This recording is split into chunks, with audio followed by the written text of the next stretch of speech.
అహం దూరతస్తే పదాంభోజయుగ్మ ప్రణామిచ్చయా గచ్చ సేవాం కరోమి. స్వామి, నేను ఎక్కడో ఉంటాను దూరంగా, అంత దూరం నుంచి నీ సేవ కొరకు, నీ దర్శనము కొరకని బయలుదేరి నేను ఇక్కడికి వచ్చాను. అయితే ఇలా నేను ఒక సంవత్సర కాలం మొత్తం మీద ఒకసారి రాగలను, 2 సార్లు రాగలను, ఎంతో కష్టపడితే 3 మాటలు రాగలను.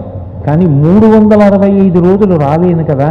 కానీ నేను జీవించి ఉన్నంత కాలం ప్రతి క్షణం నేను నీ సేవ చేసేటటువంటి భాగ్యాన్ని నాకు కటాక్షించు. అది ఎలా కలుగుతుంది అంటే, వెంకటేశ్వర దర్శనము ధర్మమునందు అనురక్తిని పెంచుతుంది. ఎలా పెంచుతుంది అంటే, శంకర భగవత్పాదులు సౌందర్యలహరి చేస్తూ ఒక అద్భుతమైనటువంటి మాట చెప్తారు.